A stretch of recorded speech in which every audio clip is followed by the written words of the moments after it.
Bueno, hoy estuvimos con el Contralor General, el señor Nelson Schack, en las oficinas justamente de la Contraloría, y esta es la entrevista que nos ha dado en exclusiva y que hemos rescatado para ustedes. Adelante. Muy bien, vamos a empezar este diálogo abierto con el Contralor General de la República, el señor Nelson Schack. Y antes que nada, queríamos saber qué acciones están tomando en relación a este fenómeno del niño, que ya sabemos cada día va pasando, obviamente, y su calificación puede ser de menos riesgosa, más riesgosa, pero las acciones obviamente se están desplegando. Ha estado hace poco en Piura. ¿Qué encontró ahí? Sí, muchas gracias por la invitación. Efectivamente, la Contraloría desde el principio, desde el mes de mayo, venimos desplegando más de 800 auditores a nivel de toda la costa norte y central del Perú para ver el tema del fenómeno del niño. Y lo que estamos verificando es que y constatando es que lamentablemente, ¿no?, los niveles de la ejecución de la prevención tienen muchas limitaciones, ¿no? De hecho, si uno mira, por ejemplo, los datos publicados por el propio portal de Transparencia y Economía del Ministerio de Economía y Finanzas, el nivel de ejecución global de todos los recursos, que han sido más de 4.200 millones de soles que se han destinado para el fenómeno del niño, aún tiene un nivel de ejecución de más o menos 30%, ¿no? Lo cual, digamos, no significa que el avance físico sea 30%, ¿no? Porque hay un espacio ahí de diferencia entre el avance físico y cuando se devengan las valorizaciones. Pero aún así el nivel de contractualización es de 60%.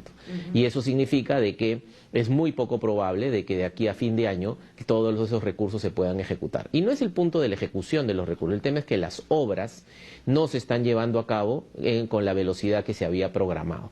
Y eso va a significar que a medida que empiecen las lluvias, y ojalá que las lluvias se demoren un poco más, porque estamos casi como jugando a que Dios es peruano y que las lluvias van a estar ya no en noviembre, sino en diciembre y de repente en enero, en febrero.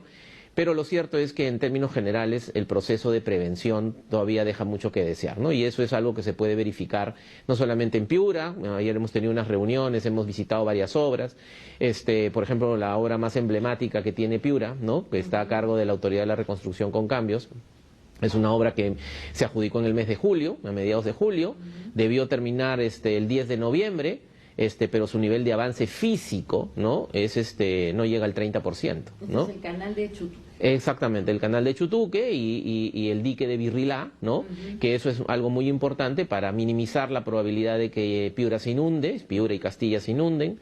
Y lamentablemente, a pesar de que la Contraloría ha estado presente con el control concurrente, que funciona bastante bien, alerta a las autoridades, todos, incluso el propio supervisor mencionaba de que desde el principio sus informes habían revelado la incapacidad de la empresa para poder cumplir con todos los requisitos y de esa manera poder hacer la obra en los tiempos que se habían establecido.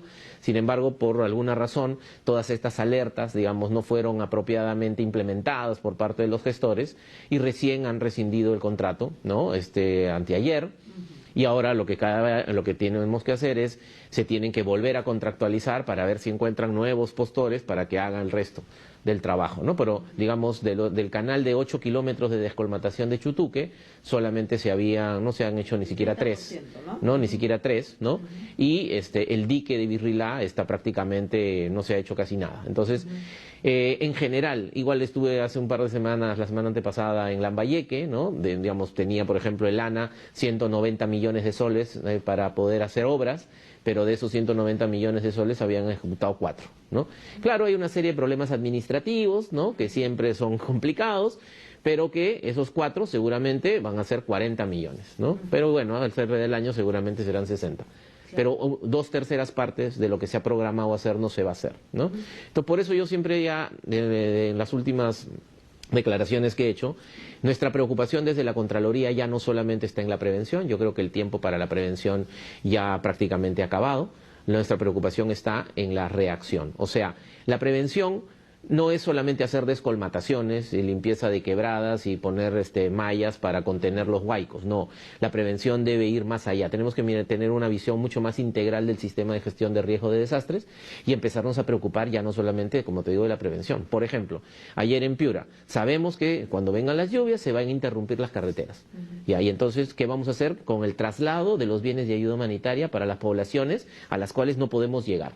Claro, una solución es, bueno, vamos a hacerlo en helicóptero, pero ¿van a haber los suficientes helicópteros? ¿No sería mejor que ahorita que armes un almacén en cada una de las provincias y traslades ahorita que puedes todos los bienes de ayuda humanitaria? Contralor, ¿no? Y en ese punto ¿no le parece que la Contraloría, en efecto, tiene este rol de verificar que todo se haga de acuerdo a ley, que no hayan casos de corrupción, el tema de la integridad, pero casi como que ya están entrando en la propia gestión? O sea, ¿no se da cuenta que de alguna manera están cubriendo un vacío en la incapacidad de gestionar? Porque el caso del canal, se rescindió el contrato y ahora tienen que volver a buscar a un nuevo contratista. Así y es, seguramente sí. ustedes van a estar muy al punto, el punto y coma del contrato. Sí, lo que pasa es que nosotros, por nuestro propio mandato constitucional, Maite, nosotros no podemos entrar a la gestión. Pero lo que les estamos diciendo es, les estamos haciendo ver y para que se preocupen y reflexionen sobre las cosas que se tendrían que hacer, ¿no? Sin embargo, nunca podemos meternos nosotros a gestionar. Nosotros no le vamos a poder decir nunca al gestor público, oye, tienes que hacer esto, porque no es nuestro rol, ¿no? El rol y el mandato constitucional de la Contraloría es hacer un control externo. Por eso hemos creado el control concurrente, para alertarles, es decir, para hacerles ver que hay cosas que se están haciendo mal, para que las puedan corregir oportunamente. Pero ya es decisión del gestor. O sea, ¿por qué no resolvieron el contrato hace 2 meses? Hubiéramos ganado 2 meses para que tengamos más tiempo para que se terminen de hacer las obras. O por qué han esperado hasta este momento. Esas son decisiones del gestor que luego ya en el control posterior, ¿no?, que seguramente se abrirá para el deslinde de responsabilidades que hubiera, porque seguramente van a llegar una serie de denuncias, etcétera, como nos han llegado, ya los gestores responderán. Pero ahora nuestra preocupación, como te decía, es las obras de prevención no se han hecho como uno hubiera esperado, ¿no? Pero el tiempo ya se nos está agotando. Ahora las preguntas más preocupantes que tenemos es, bueno, ¿qué va a pasar con la atención en el niño? Porque no es solamente traslado de bienes de ayuda humanitaria, que como te decía, ayer yo preguntaba, ¿y dónde está, y por qué no ponen un almacén en cada una de las provincias de Piura? ¿No? O sea, vamos a esperar de que efectivamente venga el niño, se rompan las carreteras, la gente no pueda trasladarse, y vamos a decir, lo vamos a hacer por helicóptero. Pero si no hay helicóptero, ¿no sería más fácil poner ahorita los almacenes en cada uno de los sitios y prepararnos? Por ejemplo, esto de los almacenes es una sugerencia que da la Contraloría, hace un informe y a partir de ahí se implementa. Por eso nosotros participamos en estas reuniones de trabajo. Hemos tenido una reunión con el gobernador, con el COER, y hemos visto desde la problemática del control qué cosas se puede hacer, ¿no? Porque todo esto nuestros informes revelan que hay una serie de deficiencias, ¿no? Pero en estas reuniones podemos ir más allá, podemos anticiparnos respecto de lo que va a suceder. Por ejemplo, va a venir, ¿cómo vamos a atender a toda la población que se va a damnificar, ¿no? En términos de salud. Si el sistema de primer nivel de atención de salud está totalmente precarizado. Por ejemplo, nos decían que el gobierno regional ha hecho un plan para reflotar todo el sistema de salud, que son más de 400 establecimientos de primer nivel en Piura, ¿no? Pero obviamente, y eso es algo que queremos conversar con el ministro de Economía, ¿no?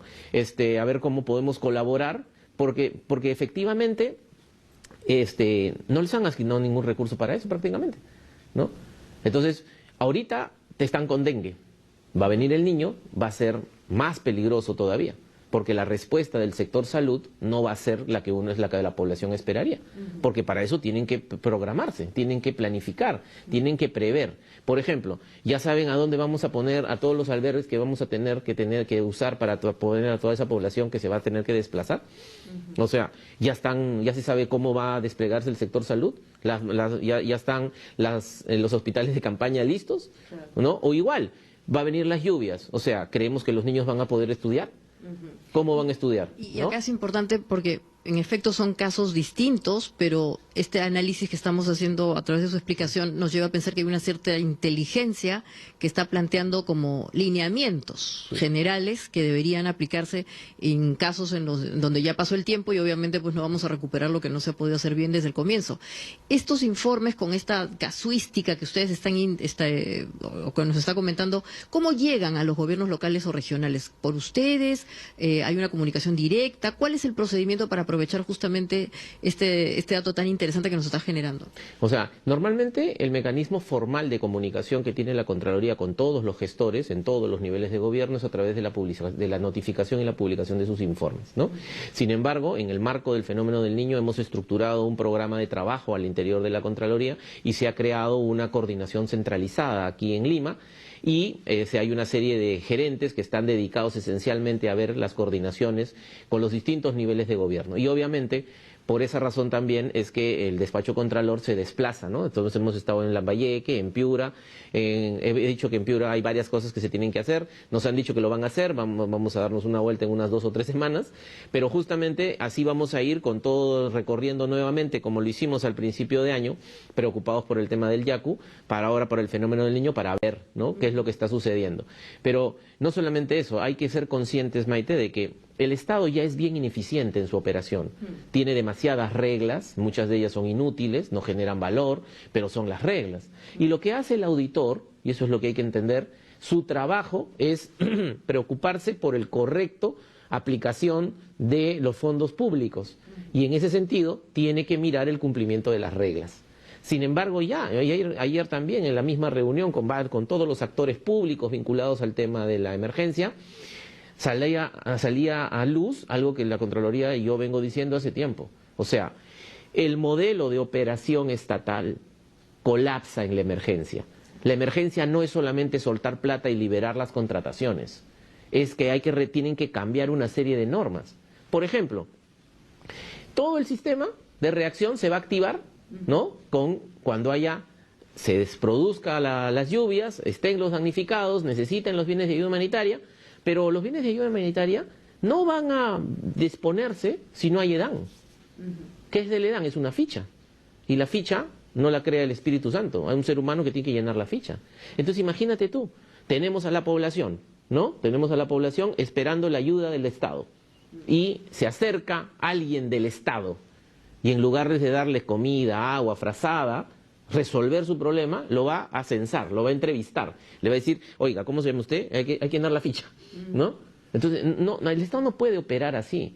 Esas fichas deben estar ya prácticamente prehechas, ya deben haber censado a todas las personas que están en los puntos críticos y de esa manera desplegar los servicios. Exactamente, y probablemente, como usted dice, no se va a dar porque hay una ineficiencia, lamentablemente, que es muy propia del Estado, como conocemos. Ahora, desde este conocimiento de primera mano que tiene, los viajes que está haciendo, ¿en qué situación nos encontramos frente al fenómeno del niño? O sea, de verdad, o sea, honestamente, ya vamos a empezar las lluvias, ¿en qué situación nos va a encontrar? Bueno, yo creo que nos va a encontrar en una situación bastante difícil, ¿no? De hecho, yo creo que todo el Estado, seguimos jugando a que Dios es peruano y que las lluvias no van a venir pronto o de repente hasta no hay niño, ¿no? Hay gente que cree que no va a haber niño, ¿no? Pero eso es un pensamiento mágico, ¿no es cierto? Ya no podemos estar en ese plan. La gestión pública no puede operar de esa manera, ¿no? Tenemos que programarnos y hacer lo que se tiene que hacer. La ventaja es que están los recursos disponibles, ¿no? Entonces se ha hecho un enorme esfuerzo fiscal por parte del Ministerio de Economía y Finanzas, se han distribuido los recursos, pero hay que ser conscientes también de que ahorita casi toda la responsabilidad del proceso de prevención no está en los gobiernos regionales y locales, está en el gobierno nacional. El gobierno nacional concentra más del 80% de todos los recursos que se han destinado por parte del Estado para el tema de prevención. Y justamente esos recursos, ¿no?, son los que no se están ejecutando con la velocidad que uno hubiera querido. De hecho, los principales problemas están esencialmente en el sector agricultura, ¿no?, porque y también en el sector de PCM a través del ARC. De hecho, esta obra del canal de Chutuque y el dique Birrilá es una contratación de más de 81 millones de soles a cargo de la Autoridad de la Reconstrucción con Cambios, ¿no? Entonces, no es que los gobiernos regionales y locales no gestionan bien. No, la velocidad de gestión, efectivamente, en el caso del Yaku fue muy atribuida a los gobiernos regionales y locales y no funcionó, pero ahora también. El gobierno nacional está teniendo muchas dificultades para poder hacer lo que se debería hacer, particularmente en lo que se refiere a los temas de la limpieza de canales y la descolmatación de los ríos, ¿no? Y hay detrás un problema también para encontrar buenos contratistas, porque acá parece que hay un problema que el Estado no sabe contratar tampoco, porque aparecen contratistas que no tienen la capacidad para llevar a cabo una obra, o en el camino hay problemas de intereses. ¿Allí también entra la Contraloría? ¿Le puede ayudar al Estado a contratar mejor? No, nosotros nosotros no existimos para el sector privado, no hacemos nada con el sector privado, solamente existimos para el sector público. Pero tú tienes razón, o sea, el escenario es complejo, porque también es cierto, todos están queriendo contratar, lo que quiere contratar el gobierno regional, el gobierno local, los ministerios, y entonces no hay oferta suficiente, ¿no? Y ese es un problema, porque en realidad, y esa es en realidad la desgracia de nuestro país, no tenemos, Maite, una cultura de prevención. A la clase política y a la administración no le interesa la prevención. La prevención frente al fenómeno del niño no se puede hacer cuando tenemos el niño encima, que se hace antes. O sea, normalmente uno previene del niño cuando no hay niño, no cuando hay niño, pues. Entonces, ese es el eterno problema. Y desgraciadamente, ya sabemos. O sea, pasó en el año 2017, pasó antes también, ahora va a volver a pasar. O sea, es como si toda la población del norte de nuestro país y hasta el centro, o sea, dice, oye, ¿sabes qué? Mejor nosotros tenemos que prepararnos porque el Estado es incapaz de ayudarnos, porque cada 4 años todos nos inundamos, cada 5 años nos inundamos. Entonces, justamente por eso esperemos de que a partir después que pase este fenómeno del niño y se hagan ya los procesos de rehabilitación y de reconstrucción, de una vez por todas, ¿no? El gobierno a cargo, pues resuelva este tema, se hagan las obras que se tienen que hacer para evitar que estas cosas vuelvan a suceder, ¿no? Exactamente. Y a propósito de estos controles que está indicando, también es verdad que algunos representantes de gobiernos regionales, gobernadores, comentan que no pueden justamente avanzar con las obras que quisieran porque, vamos a decir las cosas como son, hay demasiados candados. Sí. ¿No? Y esos demasiados candados les quitan la agilidad que ellos quieren tener, no pueden contratar con quien quisiera, eventualmente también hay contratistas locales, hay un know-how, un expertise local que no pueden ejercer y entonces la solución, dicen ellos, es declaremos esto en situación de emergencia. ¿Para qué? Para que el Ejecutivo nos dé carta libre y entonces deshacemos los candados y de paso también todo lo que habíamos organizado. Claro. En esa situación, ¿qué se puede decir? No, lo que pasa es que ya están en estado de emergencia, ya podrían hacer las contrataciones directas que quisieran hacer. El problema es que el estado de emergencia solo liberaliza el proceso de contratación.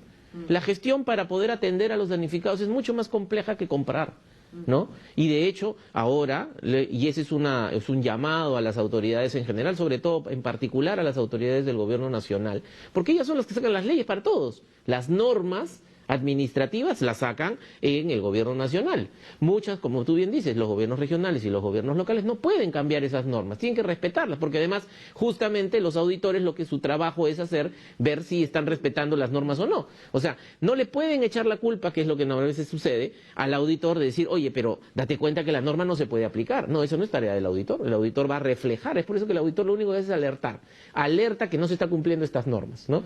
Y entonces, justamente ese es un llamado de atención a las autoridades, esencialmente del gobierno nacional, para que puedan pensar en cuáles son las normas que tienen que cambiar. Por ejemplo, esto que te digo, pensemos en que los almacenes tienen que estar operando y tienen que estar totalmente descentralizados. ¿O por qué? INDECI, cuando se da la necesidad de atender directamente al ciudadano, INDECI no le puede dar los bienes de ayuda humanitaria al ciudadano, tiene que pasárselos al gobierno regional, el gobierno regional se los tiene que pasar al gobierno local, el provincial al distrital, y mientras tanto el ciudadano sigue esperando. Pero entonces lo que hay que hacer es cambiar esa norma. En ciertas circunstancias hay que decir, INDECI, tú encárgate y resuelve, ¿no? Entonces, creo que todavía tenemos tiempo, ¿no? Hasta que empiece ya firmemente el fenómeno del niño para que se repiensen muchas de estas normas. Por ejemplo, como te digo, el EDAN. ¿Qué vamos a hacer si no hay EDAN? EDAN es esta ficha. EDAN es la ficha de evaluación de daños y de evaluación de necesidades, ¿no? Y muchas veces la lentitud para la atención en el Yacu fue porque no había EDAN. Porque estás pensando que estás en el país, no en el Perú, en donde el sistema de gestión de recursos, de riesgos de desastres está implementado, que todos los municipios tienen sus áreas de gestión de riesgo de desastres con profesionales calificados, que tienen sus brigadas y entonces todo está más o menos armado. Entonces vienen las lluvias, viene el huaico, con una sola apreciación estratégica todo el sistema debería activarse. Pero no, ahora cuando vienen las lluvias vas a tener que hacer los SEDAN. Los SEDAN van a estimar cuál es la cantidad de frazadas que tienes que sacar, ¿no? Entonces todo se empieza a colapsar, Efectivamente, ¿no? por una cosa tan pequeña como Exactamente. solamente esta ficha. ¿No? Ahora, Contralor, usted está hablando también de los ciudadanos que son finalmente somos, en verdad, los que tendríamos que tener un servicio de calidad Así es. en cuanto a servicios públicos que no tenemos, ¿no? Y ya hay estudios empíricos que hablan de que el mayor nivel de corrupción se da justamente por tener servicios públicos que no son idóneos, ¿no? Y desde que no se contrata bien, no se hace un buen seguimiento, etcétera. Y dentro del mundo del control aparece este término control social, en donde también la Contraloría está haciendo implementaciones interesantes, ¿no? Auditores juveniles, pero también hay profesionales. Así es. ¿Qué tipo de acciones tienen al respecto para conocerlo mejor? A ver, una de las cosas en la reforma que se ha estado haciendo y que se viene ya por terminar sobre la ley, a partir de la ley 3742 desde marzo del 2018, se ha reformado prácticamente todo el sistema de control. Y entonces uno de sus cambios ha sido que el control social debe ser el mejor aliado del control gubernamental. O sea, la gente, nunca nadie va a tener más necesidad y más vocación de poder controlar y que las cosas se hagan bien, porque es que son los propios beneficiarios. Entonces lo que hemos hecho, hemos creado efectivamente para cada una de las etapas del proceso de control mecanismos institucionalizados que formalizan la participación de la sociedad civil, de los ciudadanos, de manera organizada y no organizada, en cada una de las etapas. Es por eso que, como tú bien dices, por ejemplo, los auditores juveniles, ahorita tenemos más de 125.000 auditores juveniles acreditados, son muchachos de secundaria, de los colegios públicos y privados, que junto con sus profesores y sus padres de familia, les enseñamos cosas de ciudadanía en la práctica, los deberes, los derechos, pero les enseñamos también a hacer control en su propio colegio. O sea, ¿qué es lo que está pasando? Haciendo veedurías juveniles, ¿qué es lo que está pasando con los recursos que le han transferido al director para que efectivamente arregle el colegio, ¿no? Incluso, pero también tenemos otros programas, como por ejemplo el de monitores ciudadanos de control, en donde seguramente, y ahora en el niño nos van a ayudar, una de las cosas que vamos a hacer el próximo año es hacer un mega operativo para el buen inicio del año escolar. O sea, realmente cómo se va a hacer el año escolar, cómo está la situación en términos de profesores, de currículo, en términos de infraestructura, de equipamiento en los colegios para que van a recibir a nuestros hijos. Y eso implica visitar pues 2.000, 3.000 colegios. El año pasado visitamos casi 5.000 colegios. ¿Cómo hemos hecho eso? No tenemos la suficiente cantidad de auditores. Lo hacemos con los profesionales de la sociedad civil que son capacitados y que integran este programa de monitores ciudadanos, que tenemos más de 20.000 monitores ciudadanos acreditados en todas las regiones del Perú. Llegamos a todas las provincias del Perú y al 70% de los distritos, que no siempre están disponibles, porque obviamente es un programa de voluntariado, no les pagamos nada, no les damos un sueldo, pero nos ayudan. Por ejemplo, la gran mayoría son muchachos jóvenes, universitarios, ingenieros, nos ayudan a ver las obras.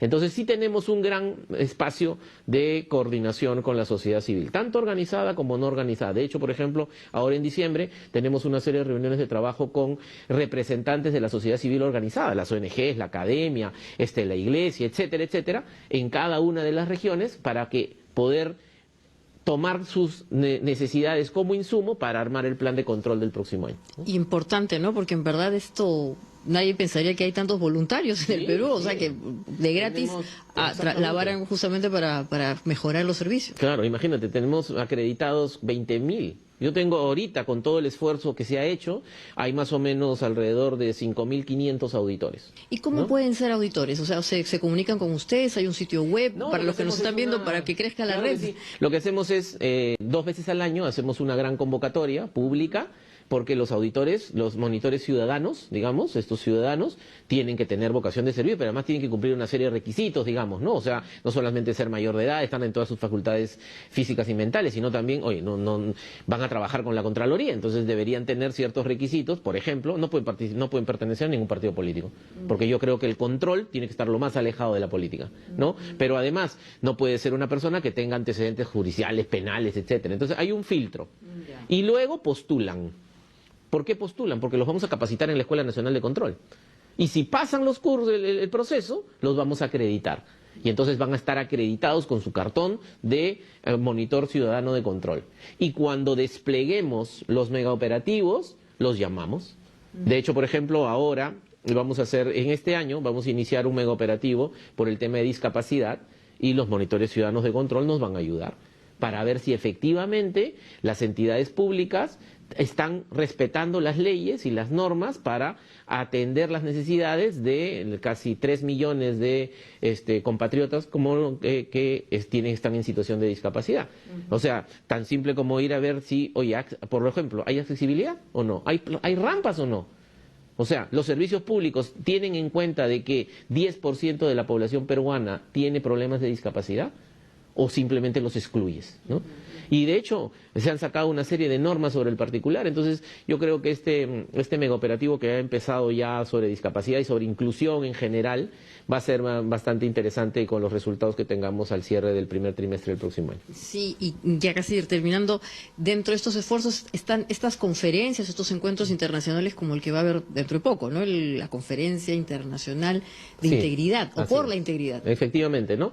Ya esta es una tradición en la Contraloría, ¿no? La última CAI que hicimos, que es la Conferencia Anual Internacional por la Integridad, fue en el año 2019, no lo pudimos hacer por la pandemia, ahora lo hemos retomado, y se ha convertido en el foro internacional iberoamericano más importante para la discusión sobre temas de control, los temas de integridad, los temas de lucha contra la corrupción. De hecho, es un evento muy grande, ¿no? Participan 2.000 personas presencialmente, ¿no? Hemos tomado prácticamente todo el Centro de Convenciones de Lima, y más de 8.000 personas en términos virtuales, y se va a discutir una serie con las ponencias de muchos especialistas internacionales. Vienen delegaciones de más de 40 países de la Tierra para participar en el tema de la CAI, y ahora el foco de atención es esencialmente los temas de investigación, ¿no? Estrategias colaborativas de investigación y de sanción, ¿no? Porque hay que tener en cuenta también que la Contraloría ha avanzado mucho en los temas de interoperabilidad, Big Data, analítica de datos, ¿no? Y entonces ahora vamos a hacer por primera vez en la historia el primer hackathon del control, ¿no? Una maratón de hackers que se va a reunir ¿para qué? ¿Qué van a hacer exactamente? Vamos a entregar de manera anonimizada muchas de las bases de datos que hemos estructurado y que ya tenemos, porque digamos antes cuando empezamos esta reforma la Contraloría interoperaba con 3 bases de datos, ¿no? Con bases de datos como el CIAF, el SEACE, la RENIEC, ahora interoperamos con más de 40 bases de datos, tenemos una enorme capacidad analítica, y entonces lo que vamos a hacer es, muchas de esas bases de datos se las vamos a entregar anonimizadas para que construyan aplicativos y modelos y algoritmos que nos permitan mejorar el trabajo de detección del control. O sea, ya ahora ya no solamente atendemos las denuncias, Maite. Las denuncias se atienden con toda la capacidad operativa que se pueda tener, pero ahora lo que nos preocupa es identificar los patrones de comportamiento. De tal manera de que agarramos una denuncia y replicamos esa denuncia y nos hacemos la pregunta, ¿y cuántos más casos como ese que ha sido producto de la denuncia, muchas veces a través del trabajo de los medios de comunicación, cuántos más casos como esos se presentan en el Estado peruano? Y entonces ahí empezamos a analizar millones de datos para poder encontrar esos patrones y poder identificar cuáles son esos potenciales casos que deben ser ya incorporados en el plan de trabajo de los equipos auditores a nivel nacional, ¿no? Y así hemos empezado a trabajar en la práctica desde fines del año pasado, ¿no? Y en base a esta inteligencia que están desarrollando, que me parece tan sofisticada, casi increíble, ¿hay algún sector dentro del Estado en donde se producen más patrones o comportamientos no deseados? Sí, de hecho no podríamos hacer una categorización ahora porque va a depender mucho de qué tipo de casos estamos en ese proceso, ¿no? Pero por ejemplo, como yo te comentaba hace un rato, y eso ya públicamente lo hemos mencionado, hace algún tiempo salió una denuncia de un ministerio que habían contratado a un especialista y le habían pagado X cantidad de plata, ¿no? 54.000 soles, me acuerdo, con 3 órdenes de servicio, fraccionando, porque eran manos de 8 ITs, y el señor nunca había estado en el Perú. Durante todo su trabajo, por el cual le habían pagado, no había estado en el Perú. Y era un especialista ambiental que había sido contratado para hacer un trabajo sobre el tema ambiental, una evaluación ambiental sobre un proyecto de transportes. Bueno, hicimos esto. ¿Eso qué significa?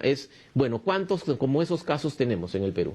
Y identificamos luego de analizar qué pasa con las 3.7 millones de órdenes de menos de 8 ITs que se han generado en todo el Estado peruano en el año 2022, separando de ellos cuáles son órdenes de compra, cuáles son órdenes de servicio, cuáles son las personas naturales, cuáles son las personas jurídicas, para cada persona natural hacer una línea de tiempo, y esa línea de tiempo contrastarlo con los más de 5.3 millones de registros migratorios que tenemos los peruanos del año pasado, ¿no?